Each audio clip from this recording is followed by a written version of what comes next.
Hi everyone, welcome back to the Hello. Learning Curve SG podcast, the podcast where we talk about everything and anything, not just regarding PE, but also learning as well. So today, I'm very grateful once again to have another beginning teacher who has just completed his instructional mentoring program, which is known as the IMP, and is now a full-fledged teacher here at St. Gabriel Secondary. Who is someone that is very confident and capable in managing and handling his students during his lessons now. So let us have a warm welcome to Mr. Nicholas Ng over here. And Nick, we are very happy to have you on Thank you this for having episode me. today. So without further ado, first off, I think we all know why we are here, and we are here to talk about mentoring. So can you share with us how has the IMP been for you? How has it helped you out? Wow. Okay, my mentor is Ben Lim, and I just want to say that I really love talking to him. He's just a overall very pleasant guy to talk to, very pleasant guy to listen to. So over the course of the 2 years, it's really been quite a pleasure to have him around, really. And if I am to sort of like how it's been, right? So if I'm to chart how our journey has been from the very start, I will say that just like in the staff sharing, I said that I started off being a bit cagey in the sense that new school, new environment, new people. So naturally, I would be a bit more hesitant to be open. Yes. But I think Ben, he really did a lot in trying to make sure that the environment was comfortable. So that was something that I really appreciated early on. So as time really went by, I really felt that the kind of dynamic that we had in our sessions, it really started to become more open over time. And funnily enough, I think one of the turning points actually is a very small thing, is that initially I was seated near the purple room there. My workstation was near the purple room there. Yes. Then we, until my second year, then after that I shifted to be closer to Mr. Tuang. And then it just so happened that Ben was sitting in the next lorong over. Yeah. So it created a much more organic environment where we could really have little interactions here and there, which I think really furthered the bond even more. Okay. And I think from there, it made me really a lot more comfortable in our interactions together. Yeah. So we are now at the point, right, where things are really quite casual, quite informal. Yes. And for our last few IMP sessions, really it's just us sitting at the canteen drinking kopi. Okay. So it really has been quite the journey, I will say. It's been very enjoyable. Okay. Yeah, so from what I hear, you felt that the IMP program itself has been a happy and pleasurable experience. Yes, very happy. Yeah, and I think the key ingredient for making it a pleasurable and happy experience is your mentor, Mr. Ben Lim, making the conversation environment a comfortable one. Yes. Whereby you are more at ease to share the issues which you might be facing, be it in class or be it in other areas of work. And maybe to improve, because the IMP itself is a structured program where you're supposed to meet during a particular day at a particular time every week. But maybe to even improve that structured program, right, we may actually put the mentees and the instructional mentors seated nearer to one another to make conversations even more impromptu and therefore even more organic. Yeah. For me, I really found that to be it was quite an impact for me, being close together in terms of proximity. But that is incidental now. Yeah, that was really incidental. So I think based on what you've shared, if we want to improve the IMP program, we could try in future to allocate mentees to be seated near their mentors, so that in addition to the structured times and dates or days that they're supposed to meet, they can actually meet more impromptu and have more organic conversations with one another. Yeah. Okay, let's maybe deep dive a little bit more into the IMP program. Can you be a little bit more specific on what you have learned during the 2 years of IMP? perhaps can you maybe share some concrete examples for our audience? Okay. One thing that I think I took away, I will say, is I did say that I was a bit cagey at the start, but I think it's important in order for both parties, the mentor and mentee, to get as much as they can out of this whole program, right? Eventually, the mentee has to come out of their comfort zone to be willing to share. And I must be frank in that, in saying that this one, it really was a challenge for me initially. It's a challenge to have the kind of openness to want to seek help from others. Even though I must say, our school environment has been very, very conducive, very, very welcoming for PTs. I agree. Right? All over the place, there are very senior colleagues who are more than willing to guide us. But from our perspective as a BT, or from our perspective as someone who has just entered the school, from my end, I was a bit hesitant. To some extent, there was a bit of fear of judgment, or there was a bit of not wanting to go and bother colleagues who are already so busy with their work. So a lot of things on my mind lah. It's not necessarily logical, I will say, but nevertheless, it's still a bit of an impediment lah. So that was something that I found was necessary to overcome, because if I don't overcome that kind of struggle in sharing, right, I feel that I wouldn't be able to take as much out of this IMP as I had. So like what I said, to Ben's credit, he really, really made things very comfortable. And although it was made quite clear to us that the things that we share would be confidential, it was made very clear to us that none of the things that we do will be evaluative. From the perspective of the BT, it still took a bit of time for us to digest that. Yep. But again, to Ben's credit, I got so comfortable to the point, right, where last year, I think, I just straight up told Ben, why don't you just come in and observe one of my lessons? Because, not because I had a good lesson in mind, but because I was facing a rather challenging stretch with one of my classes, to the point where I would go in and firefight day in, day out. Discipline issues day in, day out. To the point where I was thinking, is this how a classroom is supposed to be? Is there any teaching going on here? Is there any learning going on here? Or am I just putting out fires? So that was something that I vented about to Ben. I told him, I don't think this is how a classroom is supposed to be. So I told him, come over, have a look at my lesson. Because my intention at that point in time was to try and tell him, give me a wake-up call. Tell me that this is not how a lesson is supposed to be conducted. So yeah, he took up the offer to come into my lesson. And before we actually did that, I think there was actually a period of time where we did a bit of lesson prep into that lesson first. So I showed him my resources. Nothing special, actually, because those were resources that I had prepared way beforehand for this class. It just, I gave it to him, he reviewed it. We made little tweaks here and there. So just to share, this was for a Sec 3 elements of business class. So that's with the Sec 3 normal technical. Last year. So they're our 40s now.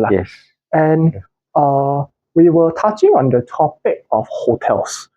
So the thing I don't like about this syllabus is that they use a lot of big words, use a lot of chain words for a student profile that might not be able to take it too well.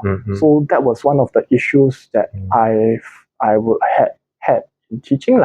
So one term that was brought up was the term room rates, which is essentially how much a hotel would charge per night. And I struggled to bring that up. So I was thinking to have a lesson where I would get the students go and investigate the hotels in Malaysia, tell me about the room rates. Then he told me, go and make it more fun. Why don't you just tell them, why not you tell them I'm going for holiday to Malaysia. Get them to plan my trip. Get them to choose a hotel for me. So simple tweak, I put it in my lesson, and the effect that I saw on the boys was really quite significant. So I've drifted a bit to talking about Ben's little tweaks already. But that was one little tweak that Ben did for one of my lessons, which I found really had quite a profound impact. And this is just one small little thing. You compound that over the kind of interactions we've had over the 2 years. So you can just imagine how much growth Ben has offered to me. Yeah. Yeah, okay. So I hear that you have learned, number one, okay, to overcome fear of judgment. Correct. And in order to overcome fear of judgment, okay, sometimes you need to really step forward and ask for help. Yes. And I think, like you rightfully mentioned, over here in our school, our senior teachers here, not just the senior teachers, but the teachers who are more senior in the school, are more than willing to support anyone who's new here. Who's new here.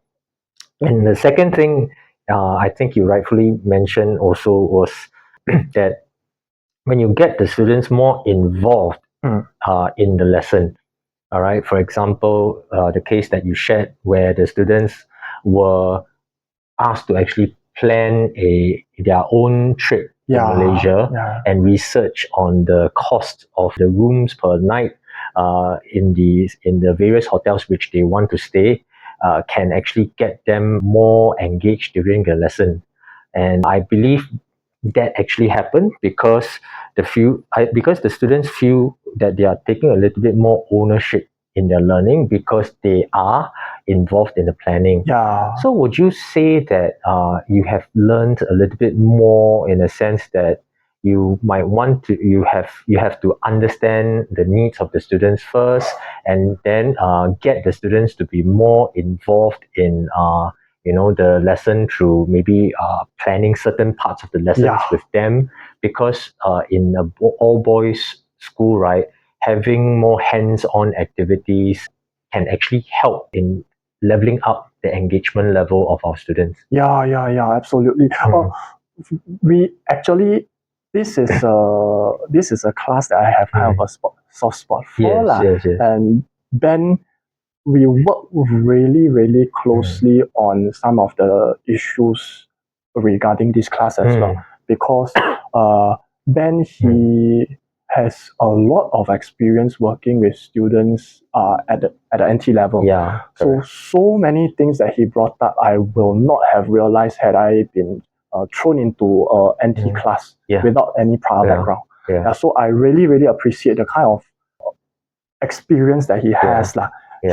He's a bit hesitant to say that he's an expert. He keeps saying he's not an expert in NT.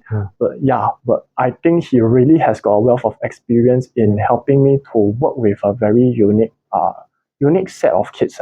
Yeah, correct. Yeah, boys in general, like I said just now, need more hands-on activities. They need more visualization in terms of the instructions. They also need to be engaged in their imagination as well. So in your EBS subject, it's really good that if you can translate the syllabus, okay, into something that comes a little bit more alive for the NT or the G1 students that you'll be teaching. And you will find that the learning actually improves, because to them it's meaningful, because they will be able to better see that there is a practical use for the theoretical things that they are learning in the classroom. Okay, but if we follow exactly what the syllabus tells us to do, or what the SOW tells us to do, we may not be able to engage them, because the syllabus or the SOW may not come up with a plan that actually engages their imagination, getting them to really do hands-on activity in that example, which is to research their own room rates, okay, which requires them to imagine first that they are actually going out on a trip.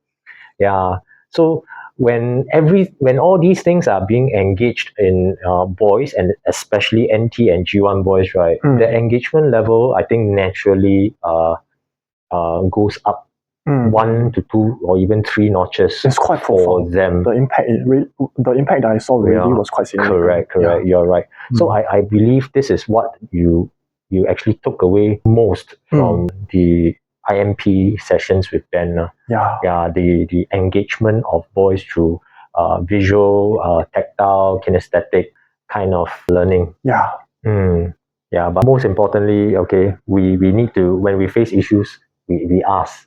Yeah, that is. I think that is that is what IMP is also most valuable in. We encourage our mentees to be brave and step forward to ask questions. And when they ask questions, it piques their curiosity. And when it piques their curiosity, they want to find out more. Yeah. Yeah, Correct. and it improves their chances of therefore getting a solutions for the issues which they face. Yeah. Yeah. So this is what I see. Yeah. So I don't know whether you agree or not. Yeah. Oh, I think we just now we brought up how it's a structured program, right? Yeah. 1 hour block every single week. Yeah. I kind of appreciate having that block there. Okay. I really kind of appreciate having 1 hour where we really just sit down and have a discussion, because essentially you put two of us together in one room, eventually something has got to happen. Eventually, even if I'm not willing to open, even if I'm KG, you lock me in a room for 1 hour, confirm something will come out. Okay. So yeah, so I really appreciated that impact in the sense that it's a 1 hour slot where we are essentially allowed to ask what we need to ask, to share what we need to share. Yep. So this is, I want to say, is sort of a luxury that's not afforded to many others. Yeah. Yeah, excellent. Okay, so can you maybe also share a little bit about your teaching beliefs prior to your IMP sessions, and whether has your teaching beliefs changed after your IMP? I will say that one is that Ben has helped me realize that every single class is different. When I came in, I have to admit, I sort of wish that I can take one set of resources, just firm up my sort of like a strategy as a teacher, take one set of resources, go into class, and then apply that same strategy to all classes. And it very quickly showed me that couldn't happen. I can take the same set of resources, go into 3 different classes, get 3 very different results. So Ben helped me to realize very early on that, you might be teaching the same subject to a same cohort, to a same group of students, but do bear in mind that some of their lessons might be taking place at different times. Some of them may have had rather challenging lessons at the start, or some of them might have a WA to take down the line. So every single lesson that I go into was really quite different. So in a sense, I sort of got used to expecting that as much as I want to plan, as much as I want to expect things to go one way, I also need to prepare that things may not necessarily turn out the way I hope.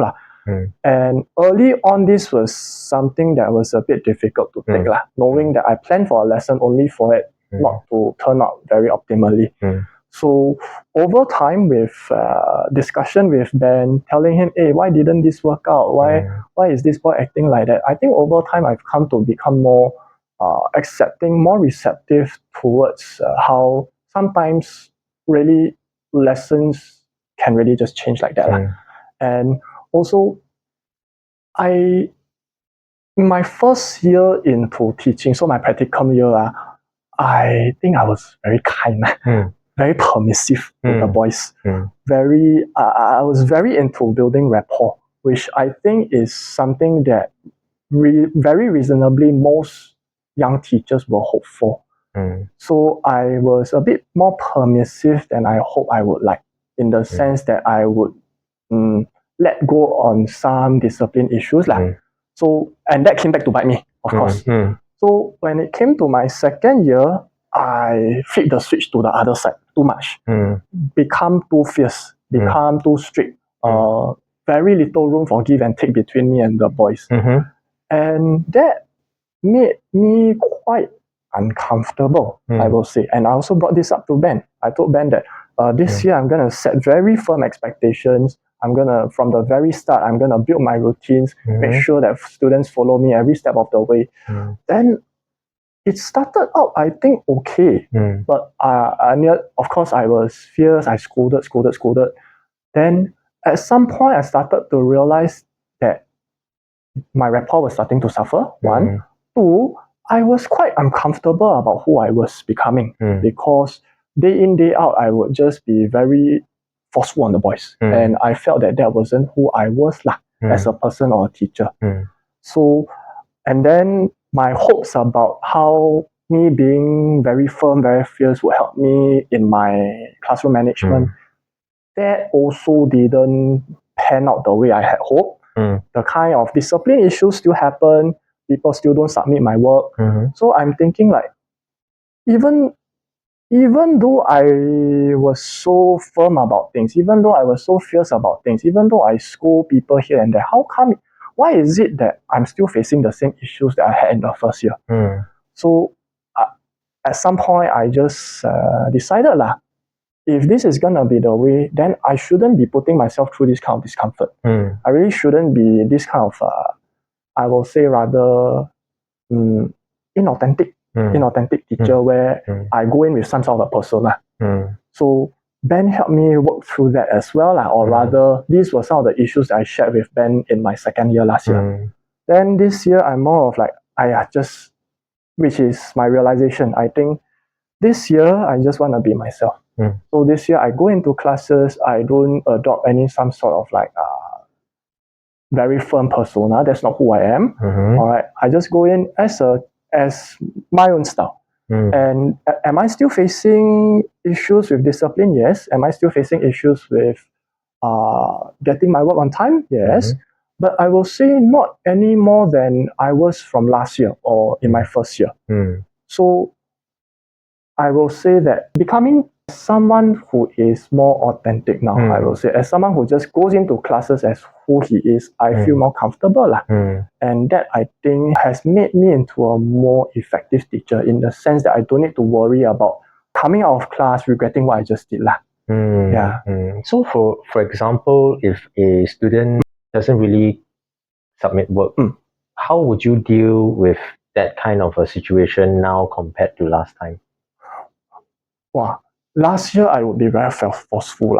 If they don't submit work, I really, in the same lesson, I think I would have scolded them on the spot. Okay, then how about now? Now, I give chances. Really, I give chances. If they don't submit work, of course, I'll figure out what's going on. Why are they not submitting? If they say busy outside school, fine this kind of. So this is the thing about last year where I have very little room for give and take. This year, not to say that I'm lenient, all right, because I think limits still must be set, boundaries still must be set. Boundaries still has to be set. I think it's important to, sometimes the boys just aren't feeling it. And when that happens, there's no point trying to force it also. And you have to understand that first. So that is something from last year where I realized if I just hammer in on them, eventually it will come back to bite me. But I hear that now you seem to try to understand what's happening first. Because like you said, they may be working outside. Which is very possible for your profile of students. If they are working outside, that means they probably are facing financial issues at home. Therefore, they go home late. They therefore cannot complete the work. So I think some grace must be given, but at the same time, we must let them know that the boundary or the expectation is that they still want you to hand in. Correct. So I think what you have really learned, or your teaching belief has changed in such a way whereby you seek to understand your learners first. Yes, correct. You seek to understand your learners first, and then I also hear that there is a greater willingness to make adjustments based on the understanding that you have gotten from your students. Have to I think this kind of thing really need to. If not, the students really won't be receptive to it. So this is the change that I see in terms of your teaching belief. We start off with understanding our students first, and based on our understanding, we adjust accordingly. There's no more one size fits all approach where you shared that you used to have, right? I was hoping to have. Which you hope to have, but after 2.5 years, you have obviously changed to the fact that we should start off by understanding our students first, and then adjust accordingly based on our understanding of our students. Yes. Do we still need to have a general approach for the lesson? I think yes, but we must have some smaller approaches by the side to handle the various types of situation that you might be facing. Yeah. So there's one general approach, okay, for the bulk of the people in the lesson, but there has to be maybe 2 or 3 side approaches in your repertoire of approaches, pedagogical approaches Yeah. to handle different situations. Yeah. And because the profile of your students in your lessons will be quite varied. Yes, it's Will very, be quite very, varied. Yeah. So so this is what I can see the change in for you. And I think ultimately you also shared that there has to be a balance between rules and rapport. Yes. If we have 100% rapport, then probably students don't want to respect the rules. And it's not a classroom really. Then we have 100% rules, boundaries, limitations. There will be no rapport. Correct. Yeah. So the balance has to be there, and I think it goes back to understanding the students to know where the balance is. Yes. And that's why teaching is more an art than a science. Yeah, really, I cannot.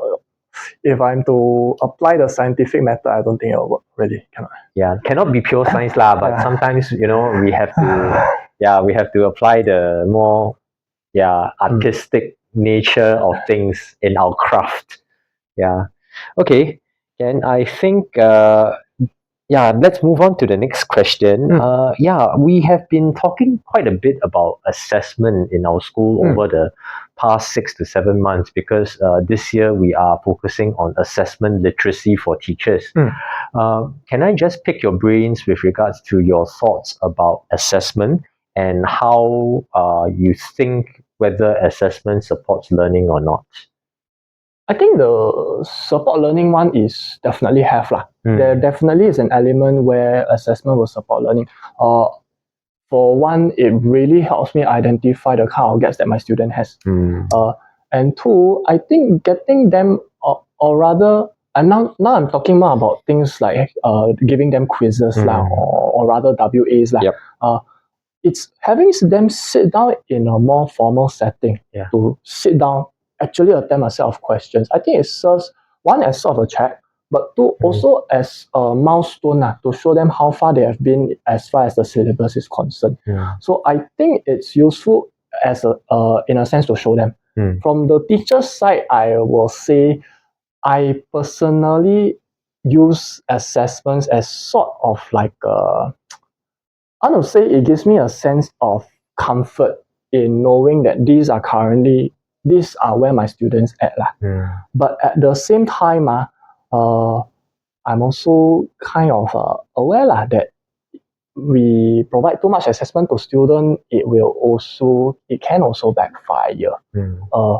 One, I think earlier this year, I was covering one topic with one of my Sec 4 classes, quite a high readiness class. Okay. So I covered a bit of a topic, and then the next lesson, I gave them a short quiz, MCQ quiz, 15 questions. And during that, as I was setting up the questions, right, I was already mindful of two things. One is that I realized that the questions I was setting might be a bit challenging. Not undoable, but definitely challenging for them. And two is that I intended not to tell them that I was going to give them a quiz on that day. Two reasons for this. One is that I don't want them to know that there's a quiz coming up, then they go and study for the quiz lah. Because anyway, the lesson was taught just the day before, so it should be relatively fresh in their minds. Yes. My intention really is not to force them to study and then take the quiz and get full marks. My intention was just for them to take the quiz, jog their memory a bit, test their understanding. So the next day came around, I gave them the quiz, but I made clear to them this is just a pop quiz that is not evaluative in nature, in the sense that this won't go in your results slip. All right. Then I also told them some of the questions in there may be challenging. Then give them the quiz, again, high readiness class. So we did the quiz, went through the answer, they did better than I expected. Okay. They did better than I expected. But at the same time, They were a bit, I think, unsettled by the fact that they had a quiz just pop out on them like that. I had one boy, he got 14 out of 15. Very high score. I think he did very, very well. He told me lah, so if you tell us, then you give me time to study, then I'll get gotten full mark, which is absolutely true lah. But at the same time, that wasn't my intention also. My intention really wasn't to force them to get full marks. My intention really was just to get them to serve as a recap so that we can go further into the topic.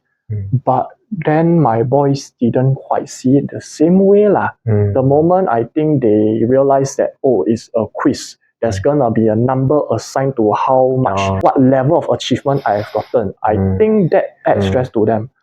So I'm a bit stuck here in the sense that the quiz results provide me with useful data. The quiz results provide me with a sense of comfort knowing that these are where my boys at. This is how I can go about improving them further. But my boys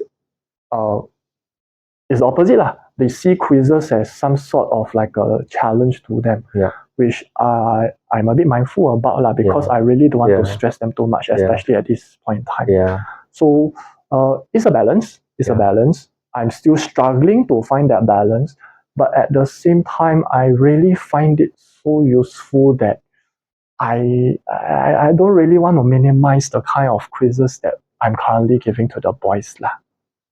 Yes, because assessment is always necessary to help move our learning forward. Okay, the way which it moves the way in which it moves learning forward is it helps the person identify the areas that he or she needs to make adjustments to.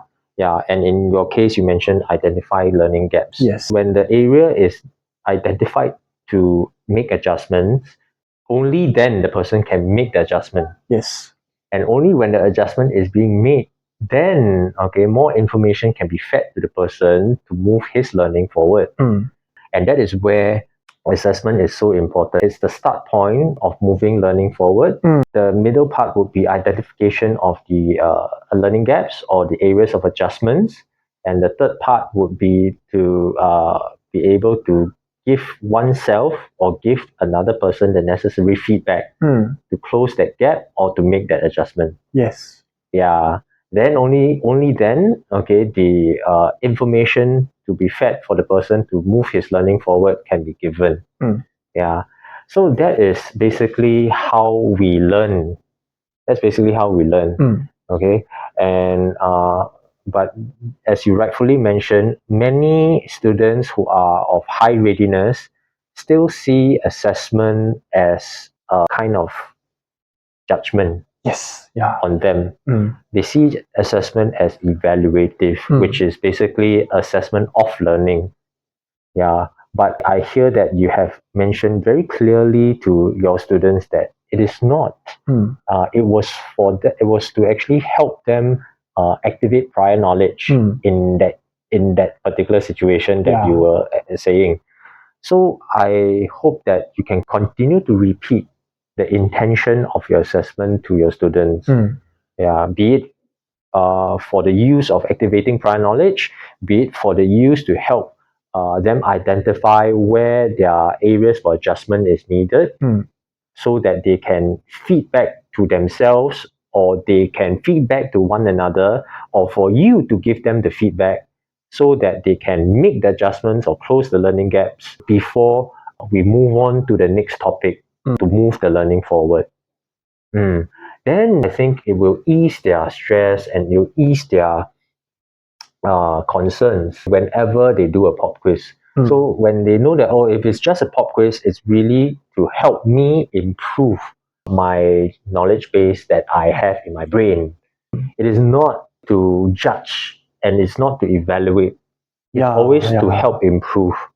But of course, if it's a year-end exam, we have to be frank with them that this is there is some evaluation involved whereby the school will need to make a judgment call whether you deserve to be promoted, whether you deserve to take subjects that are more suitable for you in the next level.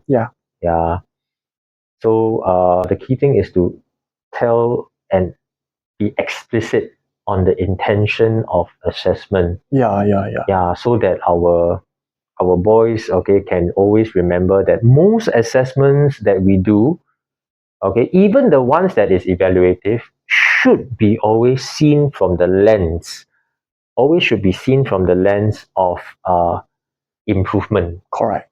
Yeah. not evaluation. Yeah, but I'm glad that you believe in it. I'm glad that you believe that it's always mainly for improvement, because you talked about learning gaps, okay, making, doing it, them as milestone checks, giving feedback, and so on. Yeah, it's just that perhaps may I suggest that you make it more explicit to the students that that is the intention that you have lah when you do assessment. It should be for learning. Yeah, the assessment should be for learning. Yeah, not always, and it shouldn't be always seen as of learning. Mm. I'm glad that we are quite in line, okay, with our beliefs in assessment. So I think we've spoken a lot, and maybe let's bring this episode to a close. And usually at the end of each episode, I ask my guests to give a nugget of wisdom or a word of advice to the audience. But since you have just graduated from the IMP, right? Can I get your nugget of wisdom or advice, okay, more specifically to BTs who are currently in the school, or for BTs who may be posted into our school soon? Okay, simple one. Two simple one. One is don't need to think so much lah. Just go with the flow. Especially when it comes to IMP, don't worry yourself with what is okay to share, what is not okay to share. If you feel that something needs to be said, something that you really just feel like saying, just go ahead and say it. So that's the first thing. Second thing is that make a lot of friends. Really. I was very, very, very fortunate to come in with 3 other BTs in Ben, Kalyani, Siokman. And they were a very, very, very strong source of support for me, in the sense that we came in at the same time, went through the same practicum, had the same shared experiences, even up till now. And I think when we go out and share these things with each other, it is really a very powerful bond that we have. And it's very comforting knowing that I've got friends who have got my back. I think that is something that continues to provide me with strength. Okay, thank you, Nick. Thank you. And so basically 2 things. Number 1, be brave and ask questions and say what you feel. Number 2, make friends so that you have a network of social support to help one another out when you are in need. Yes. So these 2 very simple things, do it well, and I think you should be able to do well if you're newly posted to a school as a BT. Okay, so thank you very much once again, Nick, for your generous sharing. Thank you for having me. Yeah, if you happen to like this episode today, please give a like, share, and subscribe so that more teachers can benefit from the content. So till then, see you in the next one. Bye-bye. Bye-bye.